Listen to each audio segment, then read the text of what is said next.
TikTok compilation that might wake you up and change your reality. Let's go! Disclaimer: this video is for entertainment purposes only. Please do your own research, as these clips haven't been fact-checked. Have you ever heard about the most dangerous strait in the world? This is the Drake Passage, also known as the ship's graveyard. It is the widest strait in the world, where countless ships have disappeared due to its incredibly huge waves, reaching up to 50 feet. The thing is, the further away from the equator, the harsher the conditions. Up to the 20th parallel, sea routes are quite safe. Beyond here, the conditions are harsher. And as old sailors say, below 40 degrees, there are no laws, and below 50 degrees, there is no God. The Drake Passage is located at the intersection of 3 oceans and the narrowing of 2 continents. Because it is a narrow place, it creates a path for atmospheric cyclones, and winds reach maximum speed without encountering obstacles. This combination creates such devastating storms. But what are ships doing there? Now sea routes between the Pacific and Atlantic Oceans are connected by the Panama Canal, but until 1920, the Panama Canal did not exist. So all trade ships had to pass through literally the most dangerous strait in the world. The other Drake Passage is between his house and the nearest elementary school.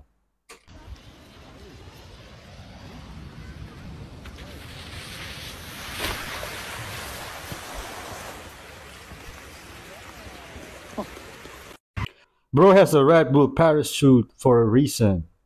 And you know, it's amazing how different all of our lives are.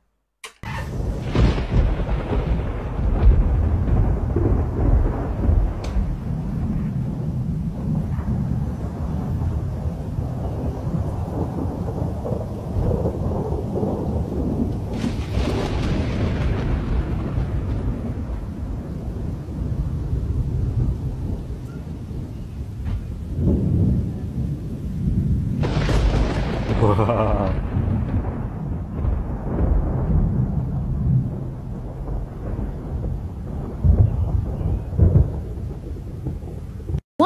In this weather, I like to go out onto the balcony, admire nature, soil myself from the thunder and lightning, and come back. Only $1,000, you can buy this house. Let's go inside. A total of 23 square meters.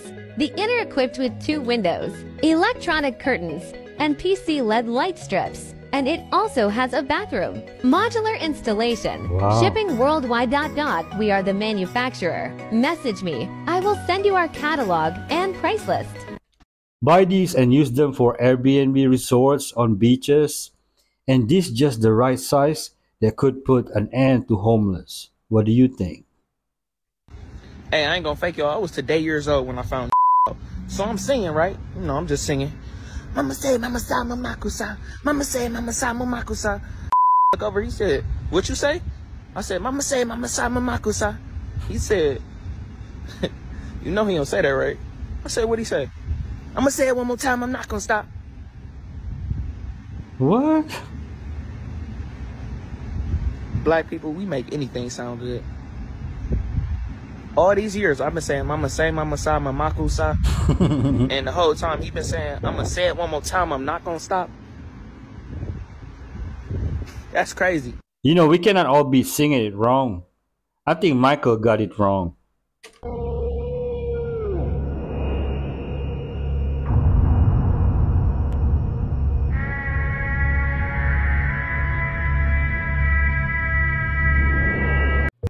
What isn't bad under the microscope? The music is more scarier than the blood.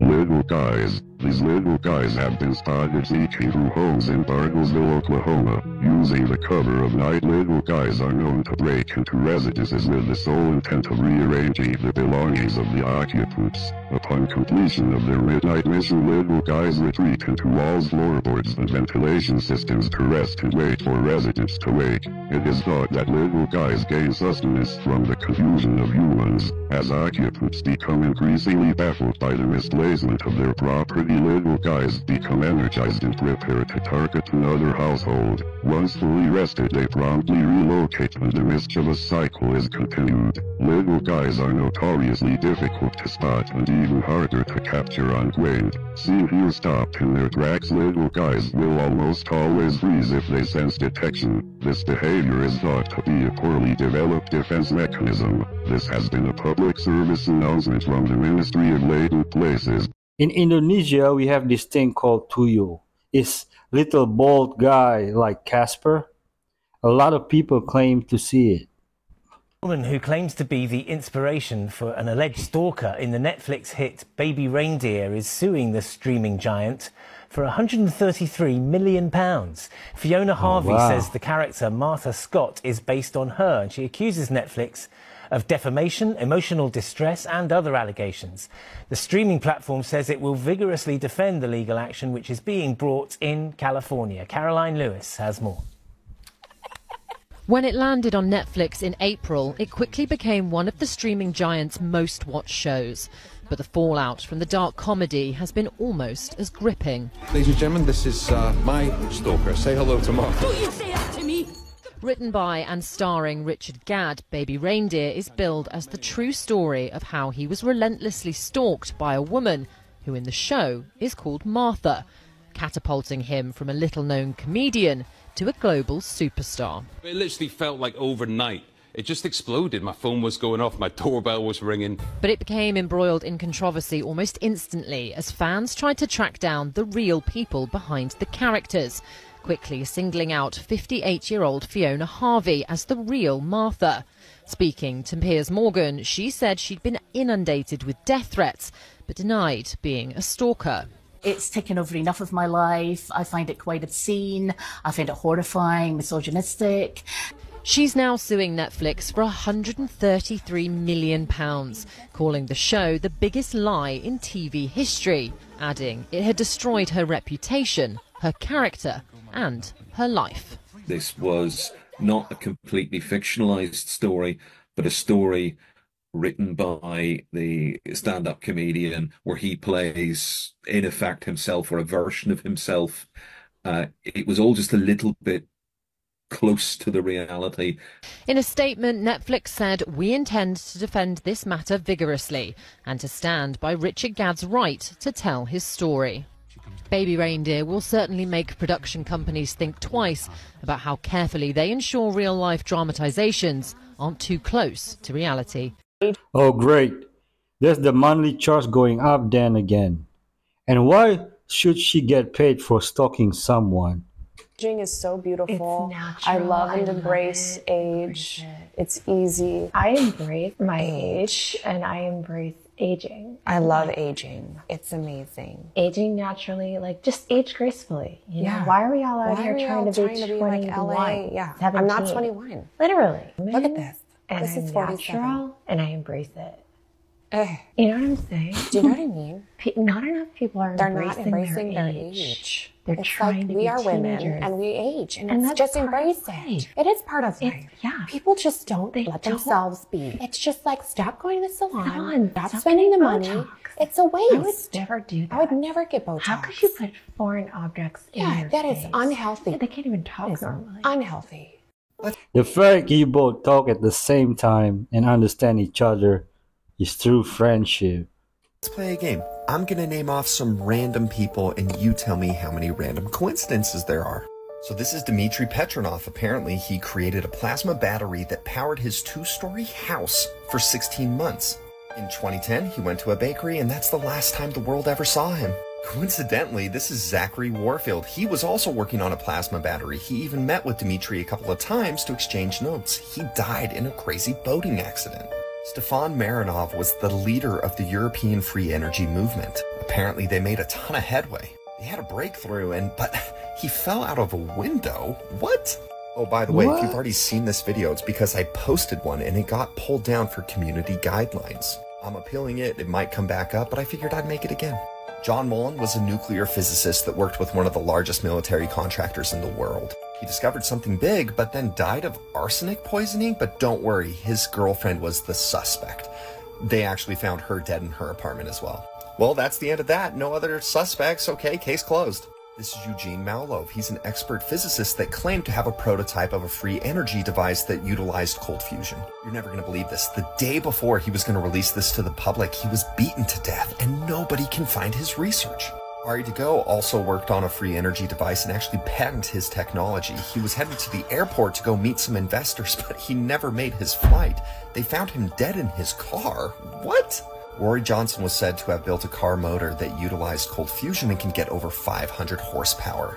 The U.S. Department of Energy put a restraining order on his technology so that he could not release it. He was super healthy, but I guess he mysteriously died? Mark Tomian also patented some zero-point energy systems. He developed a prototype, but died. And again, his research is missing. Stan Myers was said to have built a car that ran on water. He was meeting with 2 investors at lunch when he suddenly died. His last words were, "I have been poisoned." Nikola Tesla was obsessed with discovering free energy. The poorest people in the world. It would bring everybody up. And it was said, on a small scale, he proved it. So he went to his funder to ask for more money, and his funder pulled the funding.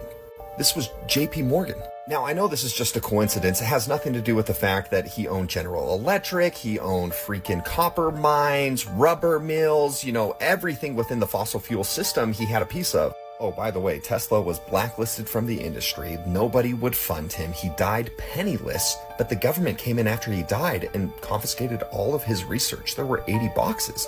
When it was deemed that it should be given to his nephew, only 60 boxes were given. What happened to the boxes? I'm sure they just consolidated them. But the elites wouldn't suppress technology that would benefit all people, right? Because we're trying to advance as a society, not, make every single ounce of profit we can. Anyways, crazy coincidences. The world is wild. Remember, folks, if someone says the government wouldn't do that, oh yes, they would. Conspiracy theory that you 1,000% believe in. Oh boy, do I have one for you. I believe that ancient civilizations were actually more advanced than we are today. And the reason why we don't have any hard physical evidence of it is because they lived in accordance with the earth. They didn't produce any non-biodegradable waste. Their science was based off of what was already provided by the earth, and they were much more consciously aware. But the biggest part of the conspiracy is I think that the people in power right now, they know this and they won't tell the public, because then we'll start living like these ancient civilizations did, and the system at which these powerful people gain more power will crumble. We can already live without the system, but people are too lazy to be self-sufficient. In hiding the true answer to this question from us, why are these doors and windows halfway in the ground? During the early 19th century, strange events were reported worldwide. Cities were being dug out from layers of mud and debris. Buildings were being revealed that were covered to their rooftops in mud. A global cataclysmic event buried entire civilizations, erasing them from history. But here is where it gets rather unsettling. The Tartarian Empire, an empire often depicted in old maps, was an advanced civilization that existed across Europe and Asia. They built architectural marvels, had access to advanced technology, and were able to harness energy from the atmos. The mud flood, many say, was a deliberate attempt to wipe out Tartaria from history, hiding their advanced technology and knowledge. But it gets even darker. Look at the world's fairs of the late 1800s and early 1900s. These elaborate buildings, resembling ancient architecture, were supposedly built in just a few years. After the fairs, they were supposedly demolished. Was this to erase evidence of an advanced pre-existing civilization? The Chicago World Fair in 1893, the Paris Exposition in 1900, and the St. Louis World Fair in 1904. These events showcased magnificent architecture, and on official papers they were apparently built with plaster and wood. Do these look like temporary structures to you? The sudden disappearance of these architectural marvels raises the question, were they remnants of the Tartarian Empire, conveniently disguised as temporary exhibits and then destroyed to hide their origins? Time frame seems to line up with the Rockefellers and the start of the downfall.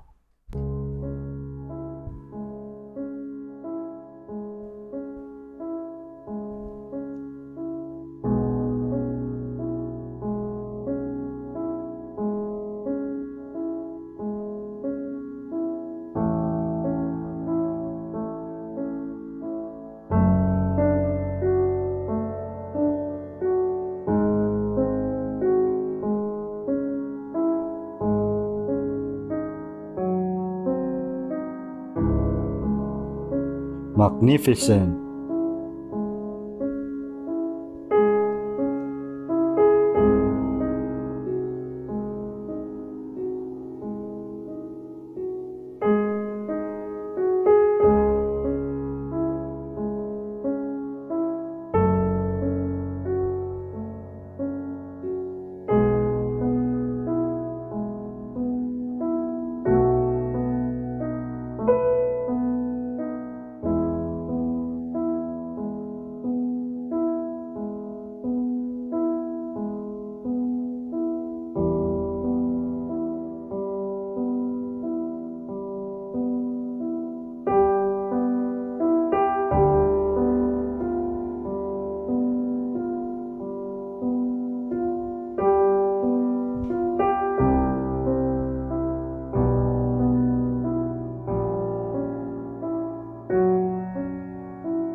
Imagine every street in the world used to be filled with buildings like that.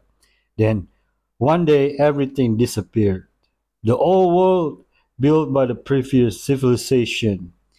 Beautiful architecture, unmatched.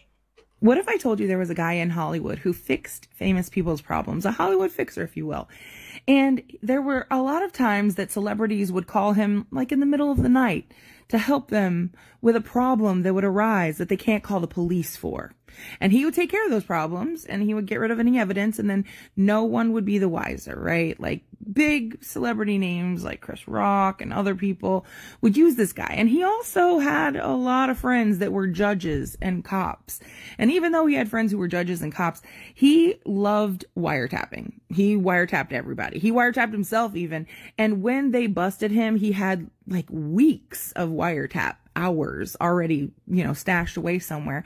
But he eventually went to prison because he had some illegal firearms and explosives that he wasn't supposed to have.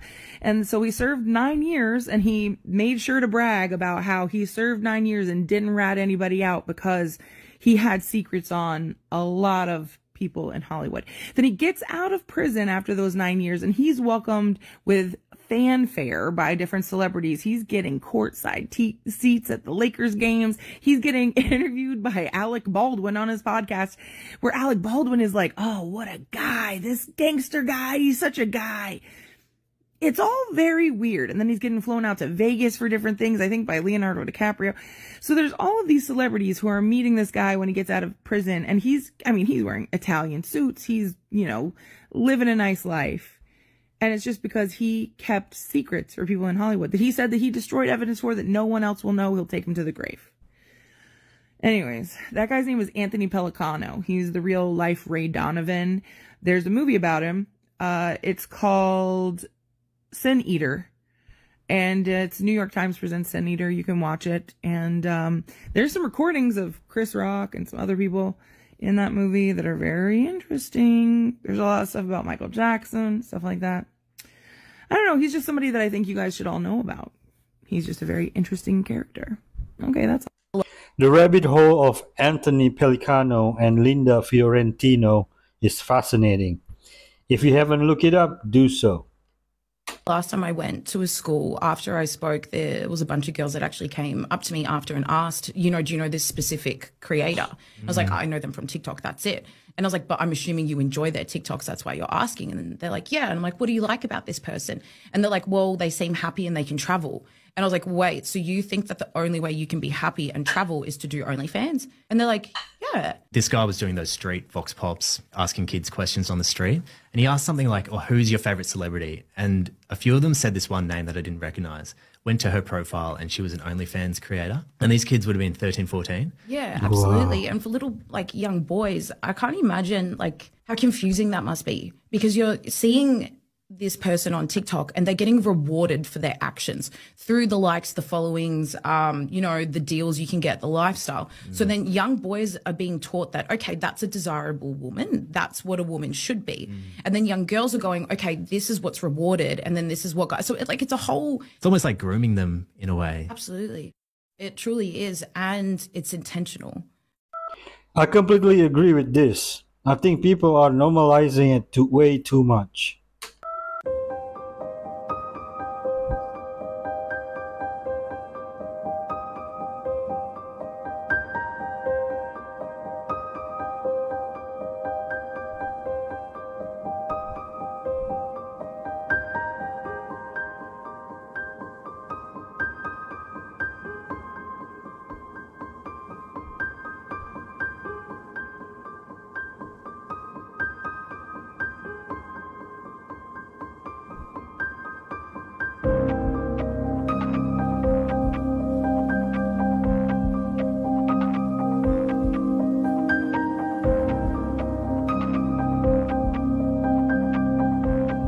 What is what? Ooh. Photoshop. Canada flight from Toronto to Paris was forced to return to Pearson tonight after what appeared to be flames shortly after takeoff. The Greater Toronto Airports Authority confirms the plane safely landed. We reached out to Air Canada, and the airline tells us that flight AC 872, which is a Boeing 777, returned to Toronto due to a reported engine issue. The airline adds the plane was inspected by airport response vehicles and will be taken out of service for further evaluation. The 389 passengers on board are now being accommodated on another aircraft departing Toronto tonight. Now, we will bring you more information as soon as that becomes available. I cannot imagine if this has happened while flying across the ocean. GameStop might hit $160 tomorrow. Here's why. Roaring Kitty announced that he's going to be live streaming tomorrow, and people are speculating that this is when he's going to exercise his GameStop options. This guy has over 120,000 GameStop contracts that expire in 2 weeks at $20. GameStop is currently trading at $66 in the after hours. So one contract gives you the ability to buy 100 shares of a stock. He has 120,000. So 120,000 times 100 is 12 million. These hedge funds are going to have to go find 12 million shares for this guy to buy, and that's going to skyrocket the price. He's going to be live streaming at 12 p.m. tomorrow, and this is going to be the first time he's showing his face in 3 years. There's still 16 hours until he's going live, and there's already 13,000 people waiting in the chat. And there's no way this guy calculated this. How perfect would it be to become a billionaire when the stock hits $69 a share? Let me also remind you that this guy's initial investment was $50,000. He could become a billionaire tomorrow off of $50,000. That's wild. And please remember, this is not financial advice. Only risk money that you are comfortable losing. Everyone's expecting the stock to go crazy tomorrow, but it could easily go back down to $20, $30. I'm not in GameStop whatsoever. I'm just going to be watching the mania unfold tomorrow. So make sure to hit that follow button, and I'll keep you updated on what happens. Will we see it go down to 30 again, or will there be a 1 added to the beginning of that number?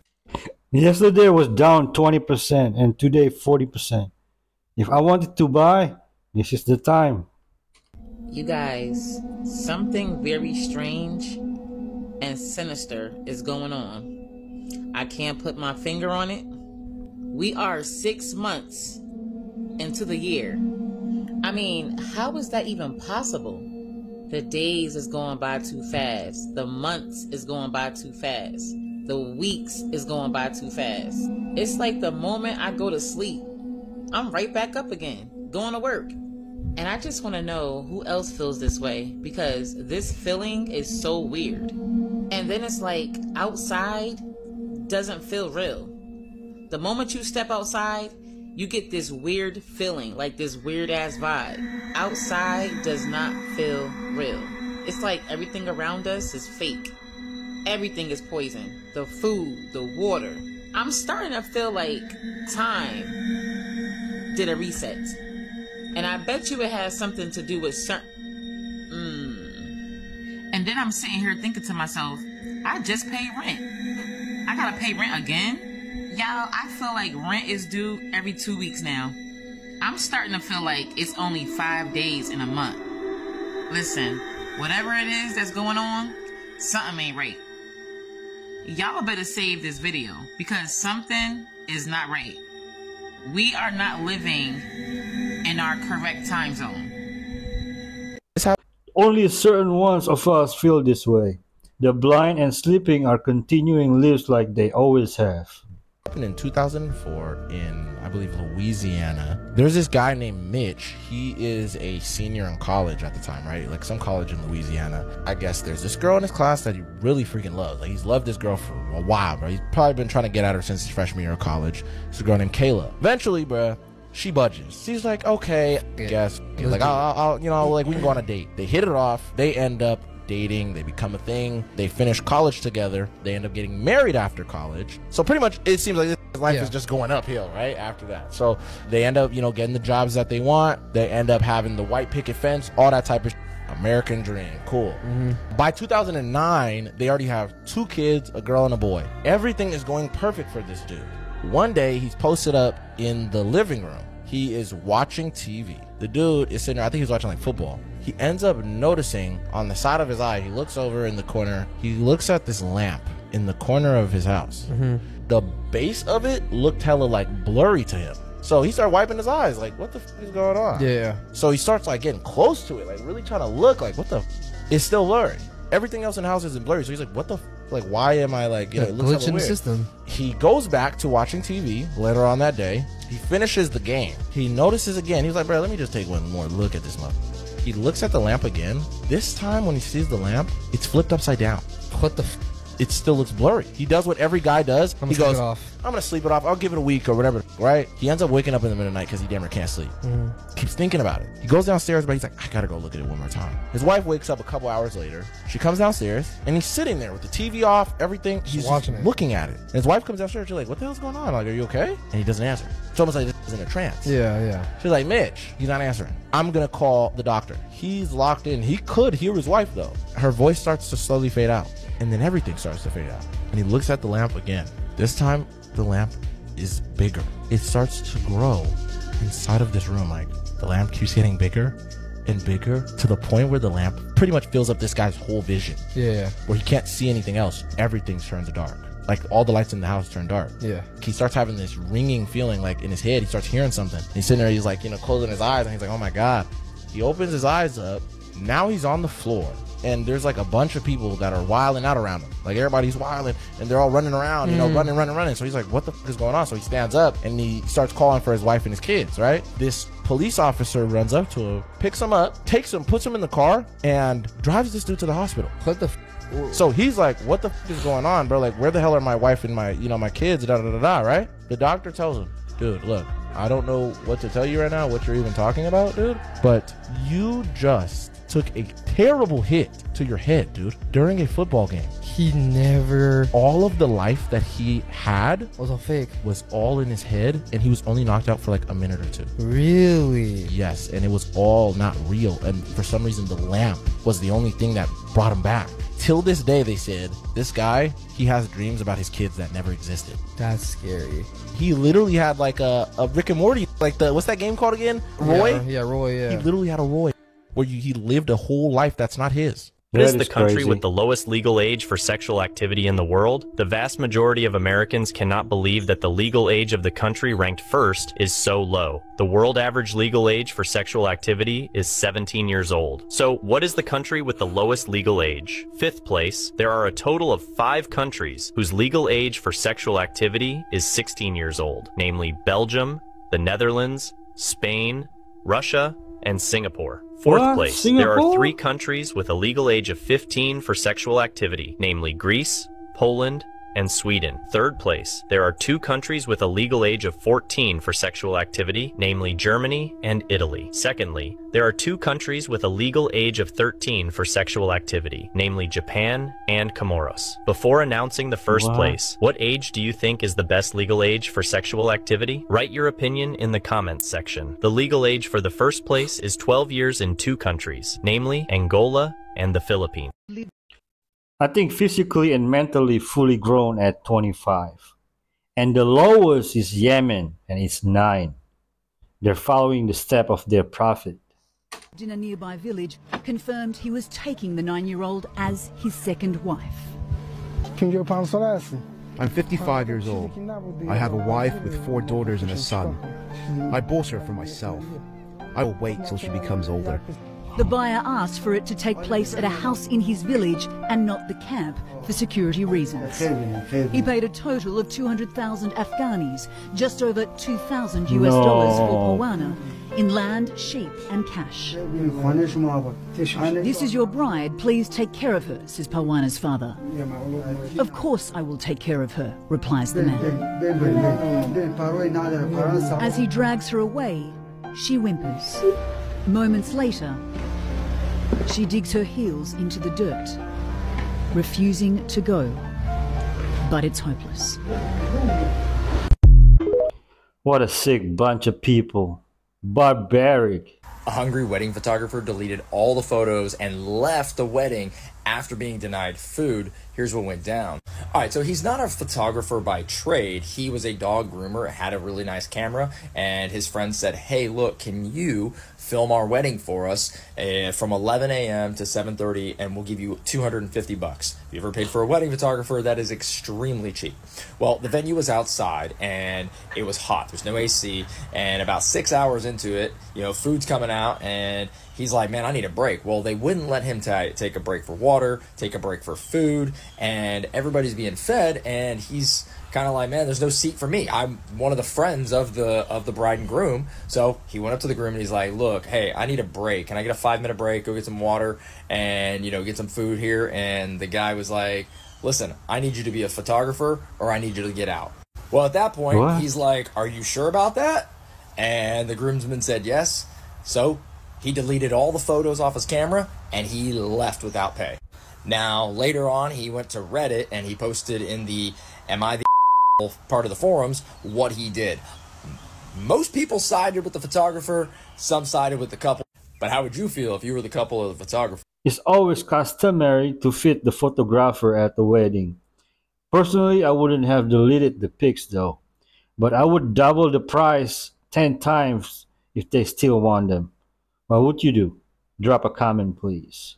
This is the most famous strip club in the world. Located in Atlanta, you can find millionaires, thieves, drug dealers, police, and top rappers or R&B artists all in the same room on a Monday night.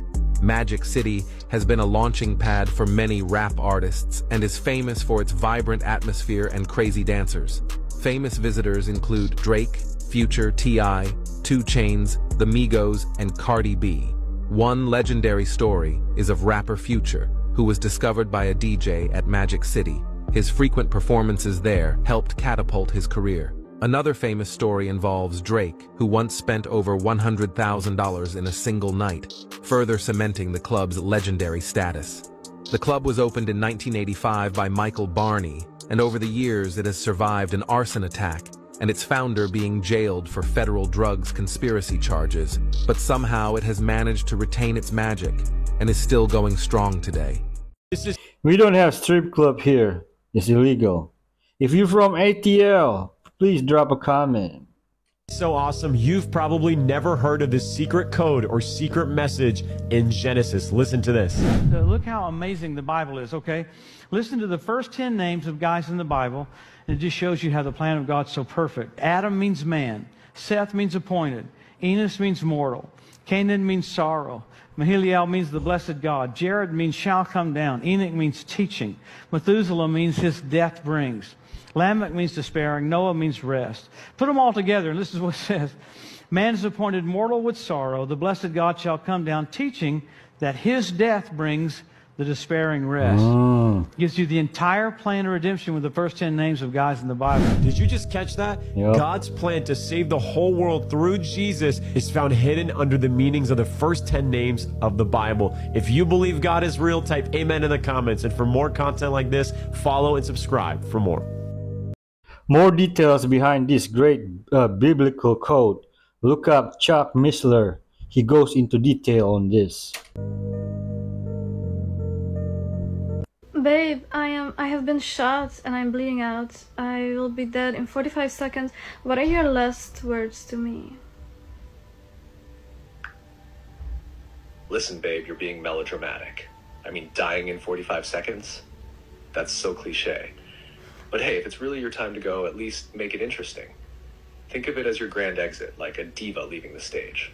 I mean, I'm a Leo. Remember, we're all just stardust anyway, so whether you go now or later, you'll just become one with the cosmos. But seriously, try not to bleed all over the carpet. That stuff's a pain to clean. I died. I think. I'm so sorry. Rest in peace. If there's anything I can do for you, even in this moment, just let me know. Rest in peace. Thanks. For those asking, this is an all ChatGPT app versions. This started with a food TikToker named Keith Lee. Keith has the power to absolutely blow up or destroy restaurants with his takes. With just one video last month, he started a Chipotle revolution. This is out of the ordinary for me, but I used to love Chipotle. And he didn't just love Chipotle. He did brand deals with Chipotle. He was a partner, was sponsored. That has changed in the year 2024. Well, tacos first, because these get soggy real quick. Nice crunch. I like the chicken. The chicken is charred really well, in my opinion. This tortilla is still crispy. It's super flavorful. This is solid. So, at first, it seemed like everything was fine, but then it gets worse. See, there's supposed to be chicken here. Yeah, see, I don't see no chicken at all. I see it real time when I find a piece of chicken. There you go. That head nod. That sign of Keith Lee disappointment. You do not want that. That is the worst nightmare of a restaurateur. This tastes like it was in a refrigerator. Like, yeah, it's just not, in my opinion, this is a 2 out of 10. Ooh, 2 so out of obviously 10. that did not fare well for Chipotle. Somebody commented and said, Keith, I have been having the same problem with Chipotle. They've been slacking and it was my favorite. Somebody else said he's about to change the game and Chipotle is going to be back. Another person said maybe the Keith Lee effect will actually make Chipotle better. Well, I don't know if it's made it better yet, but it certainly started something. There were already videos about Chipotle falling off going on the internet. That is why Keith went and made that video, but it really took off after he posted that at the beginning of May. So the remedy that people came up with was that they started filming Chipotle workers as they were placing their orders to try to push them to give more food since they knew that they were being filmed. Here's an example of this tactic. He is filling that up. And then can I do half chicken I'll pass store, and then can I get fajita veggies? Yes. He did 2 scoops. That has not happened the last time I was at Chipotle. It obviously has been working for people. So Chipotle's social team actually responded, and it was honestly very funny. POV, you work at Chipotle right now. Like, that's perfect. The timing was perfect. You're self-aware. Obviously, the social team can't do anything to fix this problem, so the best thing they can do is just make it into comedy, and this is top-tier comedy. But that wasn't enough for people online. The CEO had to make a statement, so he did a little interview with Fortune. First, I can tell you the portions have not gotten smaller. One of the things I think it's great about Chipotle is if you come into the restaurant and you want a little more rice or you want a little more pico, all you got to do is kind of like... That's literally what he just did. That's how you fix this problem, apparently. Somebody commented and said, can't wait to see the head nod Chipotle videos. The response videos to his response have just been chef's kiss. Hey, you little stupid little ass. It's me, the CEO of Chipotle. Will you shut up? We do big portions here. So if you God, if you want a little more pico in your burrito, first of all, just give a little, to the worker. And if they're still not picking up on it, then you just, one of those. It's just, shut up. I mean, that was perfect. Like, show me the difference between those 2 videos. You can't. I've never been to Chipotle, but if you have, can you share your experience in the comment? For conspiracy theory. Pigs are hybrid chimeras created by the Nephilim. So the conspiracy theory goes that pigs are hybrids of humans, dogs, and other animals mixed together, and that they were created during the time of Genesis chapter 6 with the Nephilim mixing genetics in the world. This is why God commanded the Israelites to not eat swine. Where people find validity with this theory is how similar pigs are to humans. Their skin is very similar to ours. I believe tattoo artists will use pig skin to practice. I believe the pig's heart is very similar to us, and is able to use parts of it in surgery to then transplant into humans. Again, I may be wrong with some of this. It is a conspiracy theory. And they are also extremely social and intelligent. Wouldn't that be wild if that is the reason why God told the Israelites to not eat pigs, because they are a hybrid animal created by the Nephilim? This is also why Jesus casted out legion from that man and put those demons into pigs. So you have Nephilim spirits who were possessing a human. He then casted them into a hybrid Nephilim animal, the pigs, and then drowned them in water, just like the flood back in Noah's day. Again, this is a conspiracy theory. I'm not sure what to believe with this, but I think it's a fun one. I mean, wouldn't that be wild? Pigs are human hybrids with dogs and other rodents. I believe it was a rat. I believe that was it. It was rat, pig, a rat, dog, and human hybrid. Wouldn't that be wild? But I mean, I can't really talk much. I have this hybrid animal right here. I'm really not even sure what he is, but you know, we love him. I like my hybrid Nephiliums crispy. World has just announced that they're going to start banning people from their park for life if they catch you lying about this. So one of the things that makes Disney World and Disneyland so unbearable sometimes is the amount of time that you have to stand in line and wait to join the rides. You see some people say that they wait for hours just to get on one ride that lasts 45 seconds. 45 seconds is above average. And if you've gone to those parks for any amount of time, you'll realize that people with disabilities are able to skip the lines altogether and be able to be moved to the front. Because people saw how people with disabilities were able to move to the front of the line, they started all lying about what disabilities they had when they go to Disney World. Well, Disney World has just announced that if they catch you lying at Disney World or Disneyland, they are going to be issuing you a lifetime ban if you were lying about having a disability. Apparently, they're wondering, how are they actually going to catch you? Well, they are saying that they're going to be employing their characters and employees around the park, that if they see you not being disabled,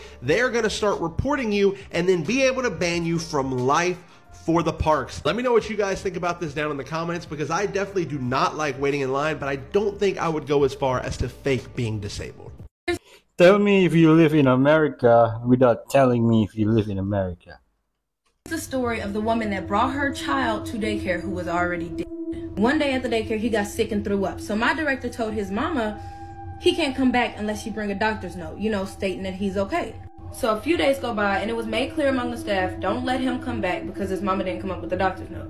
But after a few days, when the woman showed up to drop the baby off, the staff member that was there went on and let her, you know, drop him off. And the mama says, you know, I gave him some medicine. He's asleep right now and he'll probably be asleep for a little while because I gave him some medicine. And I was like, oh, okay. But then she's like, can I lay him down because he's asleep? And she was like, sure. So she goes and she lays the baby down. The director calls to check in. And she's like, you know, who's all there right now? And the staff member is naming off the kids, so-and-so, so-and-so, so-and-so. And then when she gets to his name, my director's like, huh? What is he doing there? She was like, oh yeah, he came to drop him off. She said he's doing fine, blah, blah, blah. And she was like, I said don't let him come back until the mama gets a doctor's note. And so my director says, go and check him, you know. And when she goes over there, she's like, he's not moving. So my director's like, turn him over. When she turns him over, he was already gone. And it was clear that he had been gone for hours. Most daycares have a policy that they won't accept any babies that are sleeping. They need to wake them up for this very reason. This is so sad. They've told us that the plane's good to go, but I'm not really feeling it. A pilot canceled a commercial flight twice because he was just not feeling it. Let me explain. On the morning of April 3rd, 2024, an American Airlines pilot canceled a flight from Los Angeles to Hawaii twice because, as he said himself, he, quote, wasn't really feeling it. The flight, initially scheduled to depart at 9 a.m., faced its first setback when the pilot identified a problem with the leaking faucet in the galley. Despite efforts to fix the issue, it became clear after almost an hour that the problem could not be solved right away. Consequently, passengers were instructed to deplane and wait in the gate area for a replacement aircraft. After transferring the passengers to a new plane 2 hours later, the aircraft had to return to the gate due to an issue with oil pressure in one of the engines. At noon, the pilot announced that the flight would not be departing after all. citing concerns about the aircraft's airworthiness. This is what he said. The aircraft is being observed, so to speak, because oil pressure on the number 2 engine is trending upwards, and the aircraft is going to require, actually it's the fuel pressure, fuel system filter replacement when the aircraft gets back from Hawaii. They've told us that the plane's good to go, but I'm not really feeling it. I'm not going to leave the ground if I'm not completely certain that we have an airworthy aircraft, so I'm going to probably err on the side of caution, and I'm refusing the aircraft. So what that means for you right now, I'm not exactly sure. The pilot's decision to cancel the flight was based on his assessment that the aircraft was not 100% guaranteed to make it to its destination safely. This decision, though inconvenient for the passengers, was met with applause rather than frustration. The passengers appreciated the pilot's cautious approach, recognizing the importance of safety over punctuality. What do you think of the pilot's decision to cancel this flight? Let us know in the comments. He knows if he feels unsafe, it's unsafe. He might save all their lives that day. You're not here to be happy. You're here to live life. You're here to experience suffering, heartbreak, pain, joy, every single emotion. Why would you limit yourself from experiencing that? Why? Because you're scared? You're afraid? Perfectly fine. But the beauty of life isn't in pursuing happiness. It's in pursuing experiences. And it's understanding that it's multidisciplinary, it's multilateral. It's not just one emotion. That's why the Bible says, bear all things with joy. What does that mean? Is that anything that comes your way, bear it with joy. Be happy, be glad, be grateful. You could not be alive, you could be dead. Could be a lot worse, you could be in a shitty situation. You're here today, you're gone tomorrow. Make some impact, leave the world better than you found it. Make sure that you love God, put others first. And it's a good way to start. Yes, sir. People should have this conversation. It's not instant gratification. The food highest in vitamin A is liver. The food highest in B vitamins is also liver. The food highest in vitamin C is guava. The food highest in vitamin D is trout. The food highest in vitamin E are sunflower seeds. The food highest in vitamin K1 is parsley. And the food highest in vitamin K2 is natto. I like liver, and guavas are everywhere here in Indonesia. Do you know what this means? And it's the biting of the lower lip. That, when it's done to one side, that is more anxiety, stress, worry, concern. When it's done in the middle, it's more suggestive and a sign of flirting. Because what it does is make the lips redder as it's pressed down on and fuller. So, have you seen that expression? Have you seen somebody doing that with their lips? Anxiety, that's if just it goes creepy. to the side, or stress, and in the middle it's more of a flirtatious. So different things can have different meanings in different contexts, so keep your eye out for that one. It's a useful one to spot. I do it when I'm thinking or trying to concentrate heavy.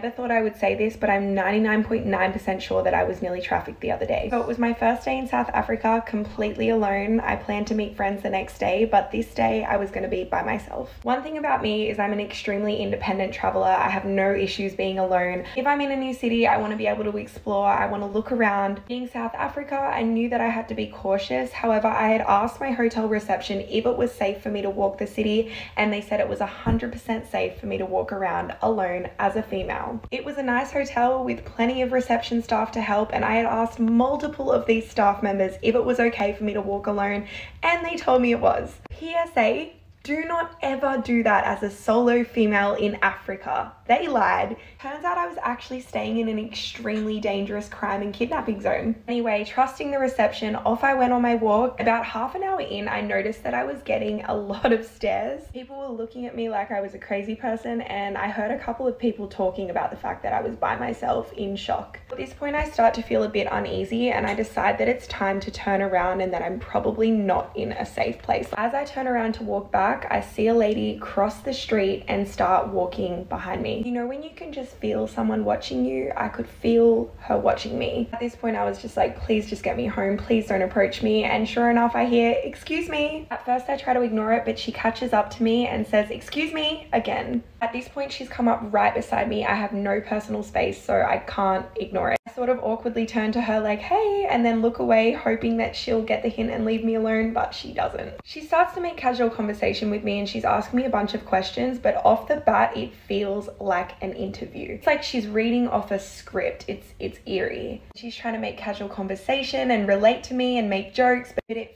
feels like a script she's spoken 100 times. And she starts asking me, well, what are you doing right now? Can you do me a favor? And she keeps emphasizing that she doesn't need any money and for me to just come with her. I'm like, I'm so sorry. I'd love to help with whatever it is, but I've got to go meet a friend. I can't. She will not drop it. And at this point, she's just following me. So I know that she's going to continue walking beside me to wherever I end up going. And I don't want her to know where my place is either. Just to paint the picture, this lady's about 30 and dressed quite provocatively. I'm like, I'm so sorry. I'm really busy. I've got to go. It was lovely to meet you. And she's like, no, you don't understand. I'm a grandmother. I need baby supplies. Can you please come with me to buy them for me? The baby is homeless. I just need you to come with me and buy me some baby supplies and it'll make my week. At this point, she's pulling on my heartstrings because I'm like, oh my God, what if this lady's baby is really homeless and I'm just not going to help her? All of these thoughts start running through my mind. So I ask her, where is the shop that she wants me to buy the baby supplies? And she says it's just up here in this building, which conveniently is right where she found me walking. This building is like one of those old school plazas that's like small, one level with a little food court and a couple of dollar stores. At this point, we're standing outside of the building and I'm like, okay, so where's the baby supply store? And she's like, you can't see it from here. You can't see it from the front. Trust me, just follow me, follow me. But this is a tiny building and I can see all of the shops. So again, I ask her, well, where is it? Why can't I see it? And she points to the rooftop and she says, it's up there out the back, just follow me. At this point, I have the worst gut feeling and I look around and realize that there are so many people staring at me and this woman. Literally everyone is like stopped in their tracks and watching what's going on. And I just feel like I'm the only person who doesn't know what this whole situation is. At this point, I still have such a guilty conscience about the whole grandma situation. I'm like, what if it's real? What if I'm just judging? So I ask her where her grandchild is and she seems startled. She's like, I don't know, I can't tell you. I'm like, right, this situation's starting to feel dangerous. I need to get myself out of this. I can't get myself trafficked because I'm scared of not being a nice person.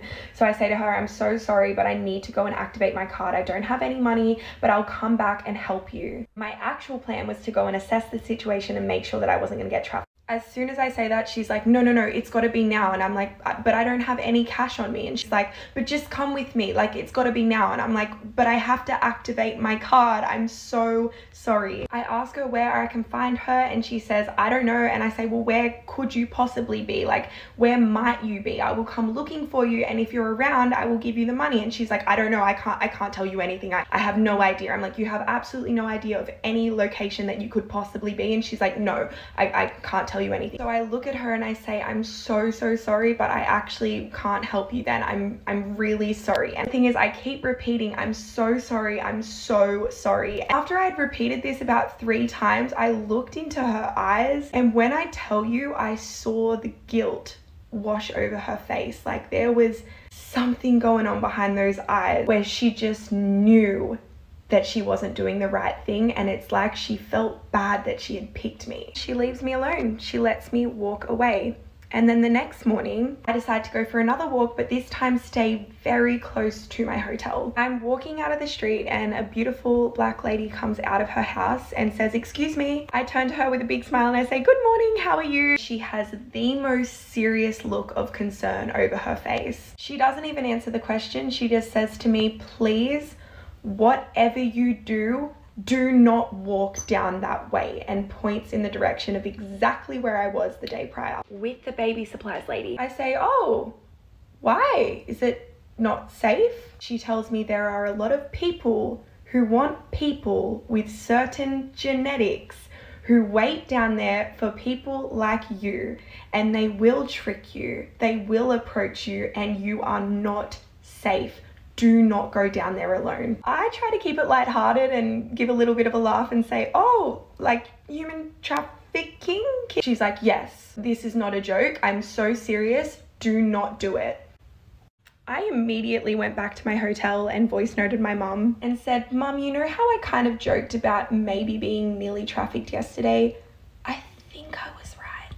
Ladies, please be so careful wherever you are and never believe a man's opinion on whether or not it's safe to walk the streets alone. They have no idea what it's like to be a woman. Why? Always trust what your gut is telling you. Never doubt yourself. Why do Filipinos drill holes in their roofs and stuff them with water bottles? The reason behind this is actually quite clever. In the slums of the Philippines, the roofs of houses are often made of corrugated metal, which results in very dim interiors. Therefore, residents drill holes in the roofs and insert plastic water bottles into these holes to provide lighting. The method for creating this lighting device is very simple. First, a small amount of bleach is added to a water-filled plastic bottle to prevent the growth of bacteria and fungi. Then, a solar light tube is placed into the bottle and sealed. These water bottles are securely placed in the holes drilled in the roof. During the day, when sunlight directly hits the top of the bottle, light is scattered inside due to the refraction of water, effectively illuminating the room. At night, these light tubes, after accumulating light energy throughout the day, can emit light equivalent to 55 watts, providing illumination for up to 10 hours. This type of solar light bulb is especially suitable for densely populated areas lacking light and electricity, such as slums. It looks cool. If you're from Philippines, please drop a comment. I just want to let you know that you're so close that it hurts. It hurts the devil, and he's literally sending his heavy hitters at you. He's putting all his MVP players at the front, and he's literally sending them out in armies. How it looks like, you know how a zombie movie, all of them are like, you go out there and they can smell you, or like you step on something and they all just look and they all can just see you, and then they all just start rushing over. Your next blessing is so big that he got all his zombies out there, and you're out there just waiting on God to tell you which way to go. And they're out there just like, what they about to do? What they about to do? Which way God about to bless them? How God about to do it?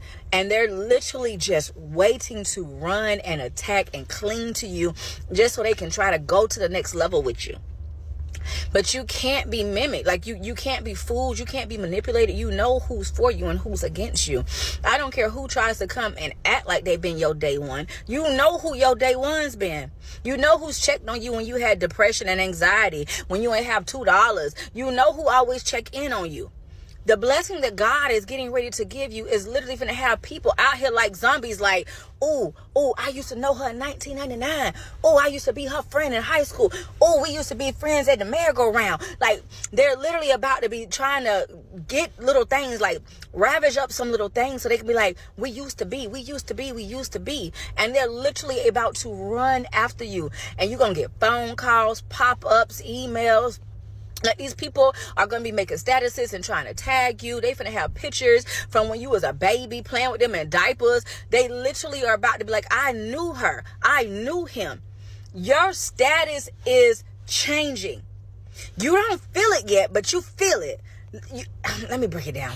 Like, you know something's about to happen, but you don't know when, you don't know how, you don't even know where, what avenue, you don't know anything, but you know that God is doing something big.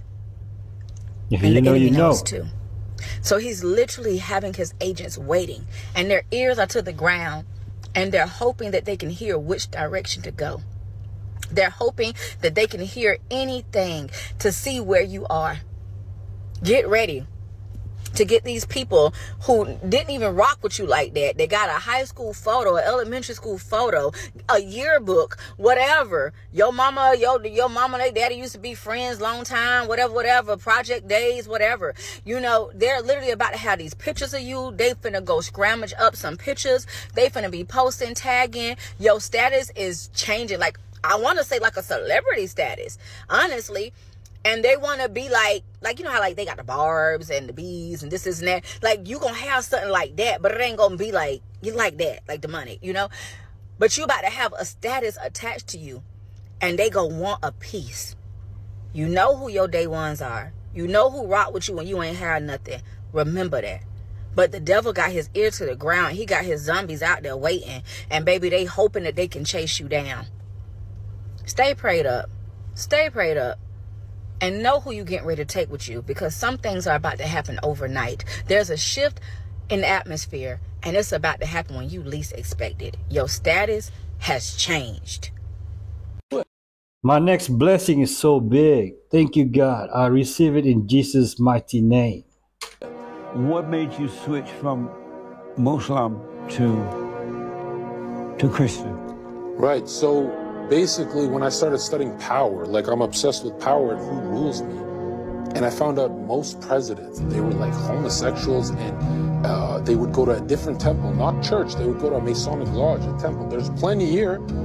And I started reading about the 30th to 33rd degrees of these Freemasons, and basically they promote Islam, they promote Buddhism, they created these, they promote everything, but the whole theme is they don't reject Christ, but they think Lucifer is the supreme authority, and everything they do, media, politics, banking, is anti-Christ. That's why in the algorithm, those Muslim channels, they go to the top, but people like you get shadow banned. Everything is an attack on Christianity worldwide. And I read history. Did you know the four winds of the earth, the Gospels were heard by everyone on earth? At one point, Indians were Christian, and they buried that history. Because if the news is fake, the history is fake, and the timelines will work. At one point, everyone on earth, Christianity was the only religion. Religions are just to take you away from the cross, because Christianity is not a religion. It's the default position of God. Everyone in their heart knows the highest level of love is sacrifice. If I jump in front of bullets for my son, that's the highest level of love. And that's Christ died when we're washed in the blood of Christ. This is the only story of God that makes sense. Every other story sounds like a f***ing Harry Potter flick. So how? Yeah, you know what? Every time I mention Jesus, my fuse goes down. But I don't care. And Christianity is not a religion. Christianity is relationship with God through Jesus Christ. All right, folks, I'm going to end our video with this coming clip. Be kind to each other. If you haven't subscribed, please do. And don't forget to like or dislike so I can make better content. Thank you for staying till the end. There's a free gift below if you like. Thank you for watching. Have a prosperous day and God bless. Quit it. You're driving me nuts. Oh, don't do that.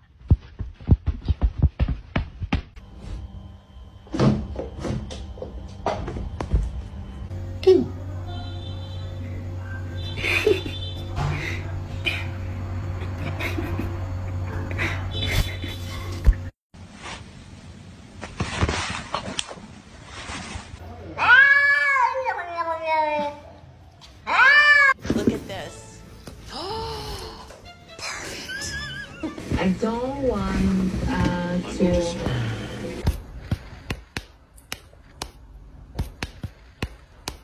I don't think I'm that